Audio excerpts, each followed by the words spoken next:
Nos esprits se transforment de minutes en minutes si nous les laissons faire.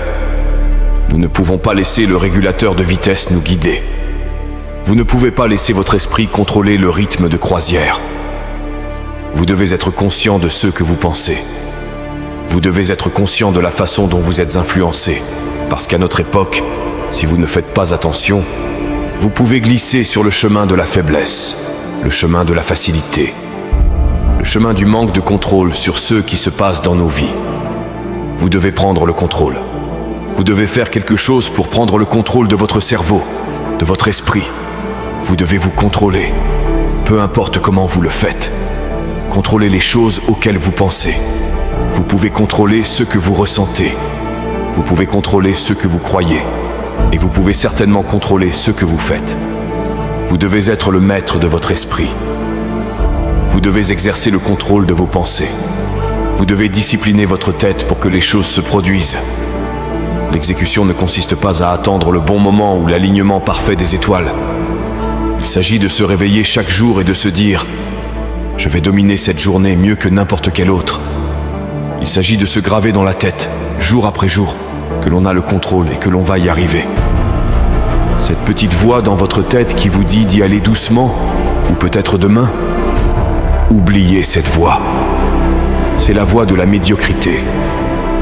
Si vous l'écoutez, vous vous résignez à une vie de demi-mesure, car pendant que vous réfléchissez à la nécessité de le faire ou non, quelqu'un d'autre est déjà en train de le réaliser. Vous devez donc décider que vous allez surpasser tous ceux que vous affrontez. Quand ils sont dans leur lit à rêver de ce qui pourrait être, tu dois te démener pour faire de tes rêves une réalité.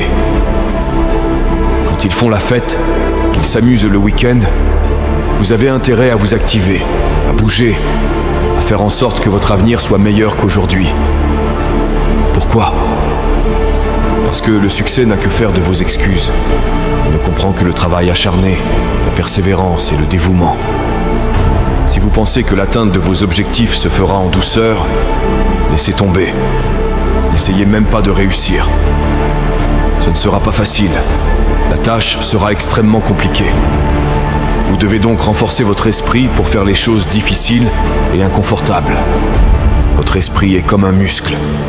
Plus vous l'entraînez, plus il devient fort. Vous devez le mettre au défi, le pousser jusqu'à ses limites, puis le pousser encore plus loin.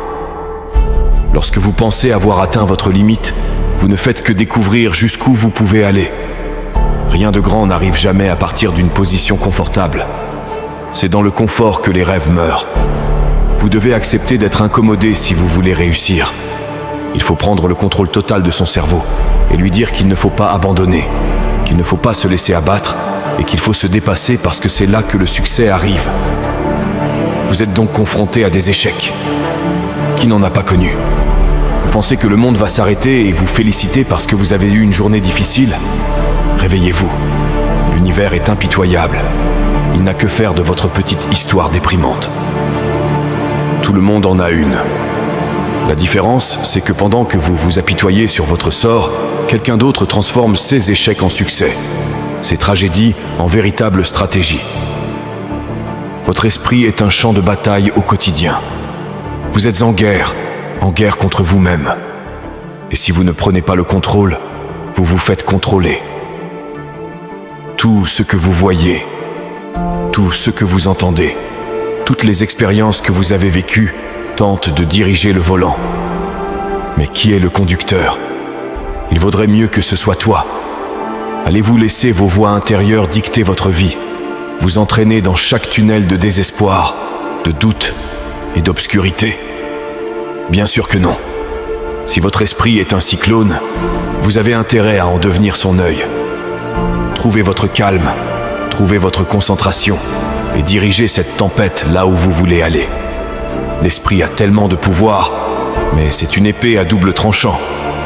Il peut bâtir des empires, changer le monde, mais il peut aussi vous détruire petit à petit, pensée par pensée, si vous le laissez se déchaîner.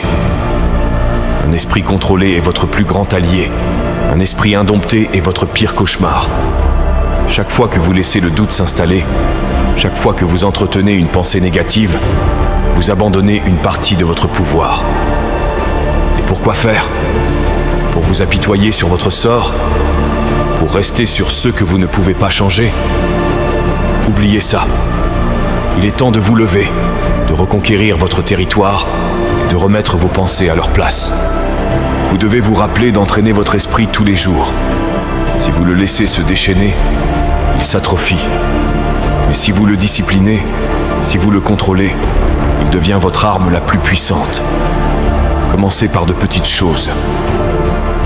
Lorsqu'une pensée négative se glisse dans votre esprit, opposez-lui 5 pensées positives. Vous vous sentez débordé? Décomposez la tâche en morceaux gérables et attaquez-vous-y de front. Le contrôle ne se limite pas à ce que vous pensez, mais aussi à ce que vous consommez. Les livres que vous lisez, les émissions que vous regardez, les personnes dont vous êtes entouré, tout ceci alimente votre paysage mental. Si vous vous gavez de saloperies, ne vous étonnez pas de voir votre esprit se transformer en terrain vague. Nourrissez-le de connaissances, de positivité et d'objectifs. La méditation, la visualisation, les affirmations, ce ne sont pas que des mots à la mode. Ce sont des outils, des armes pour votre arsenal. Utilisez-les, maîtrisez-les. Chaque matin, lorsque vous vous réveillez, activez votre cerveau et rappelez-vous qui est aux commandes. Visualisez votre journée, votre semaine, votre vie de la manière dont vous voulez qu'elle se déroule et faites un pas en avant chaque jour. Le contrôle se résume à un choix. Chaque seconde, chaque minute, vous faites le choix d'être le maître ou l'esclave, de diriger ou de suivre, de vous défendre ou de vous rendre. Alors, quel sera votre choix? Êtes-vous prêt à prendre les rênes, à dicter votre destin, à contrôler véritablement votre esprit? Ce choix, cette décision, vous appartiennent. Tout dépend de vous. Il est facile de lutter lorsqu'il fait beau, que l'on a bien dormi, que le travail va bien, que la famille va bien, que l'on se sent bien et que le corps n'est pas blessé. Ce sont des jours faciles à vivre. Mais qui êtes-vous les jours où l'enfer se déchaîne? Votre corps est fatigué, vous avez mal, vous êtes déprimé, vous êtes malheureux. Nous nous sentons tous mal, bien sûr. Parfois, vous n'avez pas envie de faire quelque chose. C'est difficile et vous rationalisez, vous justifiez, vous trouvez des excuses comme un avocat hors de prix qui essaie de gagner le procès sur la faiblesse. Et je vais vous dire, cet avocat dans votre tête est bon. Cet avocat sait exactement ce qu'il faut dire. Il connaît toutes les failles juridiques et sait comment influencer le jury. Alors comment faire pour rivaliser avec lui? Ne jouez pas le jeu, n'argumentez pas, ne discutez pas, ne négociez pas. Vous dites à ce serpent d'avocat qui est dans votre tête de se taire. Dites-lui que vous ne voulez pas l'entendre. Dites-lui que vous n'avez pas besoin de l'entendre parce que vous n'êtes pas coupable. Vous avez raison. Vous êtes du côté de la force et de la stabilité. Et vous n'avez pas besoin de l'approbation de cet avocat paresseux pour faire les choses. C'est ça le grand décalage. Les personnes qui se lèvent les jours où tout va mal et qui continuent à travailler, c'est ça la différence. On ne négocie pas avec les faiblesses qu'on a dans la tête. Tu te lèves, tu te bouges et tu t'en occupes. Peu importe ce que tu ressens. Et si, pendant 5 ans, vous n'aviez pas évité de faire ce que vous deviez faire, à quoi ressemblerait votre vie?